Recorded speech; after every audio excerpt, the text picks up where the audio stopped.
सांगलीच्या कुपवाडमध्ये घरासमोर कचरा टाकल्याच्या कारणावरून झालेल्या वादात खून झालेल्या महिलेच्या मुलीने आपल्या कुटुंबाला आरोपीकडून होणाऱ्या त्रासाचं कथन केलंय। आरोपी फरीद अब्दुल शेख हा आम्ही या भागात राहायला आल्यापासून त्रास देत होता। हा एरिया माझा आहे, तुम्ही इथून निघून जा असं म्हणत आमच्या कुटुंबाला तो सतत त्रास देत होता असं म्हणत मुलीने आपली व्यथा मांडत न्यायाची अपेक्षा व्यक्त केली आहे। मृत मनीषा केसरकर यांची मुलगी मनाली केसरेकर हिने कुपवाड MIDC पोलीस ठाण्यात फिर्याद दिली आहे। केसरेकर कुटुंब कुपवाड येथे राहायला आल्यापासून शेजारील फरीद शेख हा इथे राहायचं नाही म्हणून त्रास देत होता। त्यानेच माझ्या आई वडिलांवर हल्ला केलाय।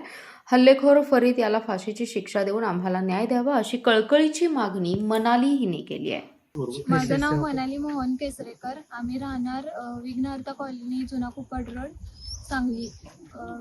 आज सकाळी आम्ही जेव्हापासून नवीन घर बांधून त्या ठिकाणी राहायला गेलो तेव्हापासून तो माणूस आम्हाला त्रास देत होता आणि त्या माणसाचं असं म्हणणं होतं की तुम्ही इथं राहायचंच नाही, हा एरिया माझा आहे, तुम्ही इथं राहायचंच नाही असं त्याचं म्हणणं होतं। आणि तो जेव्हापासून आम्ही जाऊन राहिलोय तेव्हापासून तो आम्हाला त्रास देत होता। आमच्या घरावर बॅटरी पाड किंवा घरावर दगड मारा असं सुद्धा करत होता तो।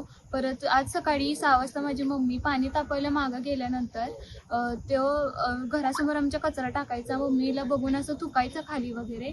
मग त्यानं आज सकाळी त्याला आमच्याबद्दल त्याच्या मनात रागच होता आणि हे सकाळी भांडण चालू झालं तेव्हा माझे पप्पा उठून गेल्यानंतर पप्पांना कानाखाली मारून पप्पांच्या डोक्यात हातोड्याने वार केला। तेव्हा मी स्वतः त्या माणसाला लाकूड फेकून मारले। माझी मम्मी आडवायला जात होती तर माझ्या मम्मीला 4 ठिकाणी पोटामध्ये सुरीने वार केला आहे असं। आणि तो माणूस सायकल घेऊन गेला आहे। त्या माणसाचं नाव फरीद अब्दुल शेख।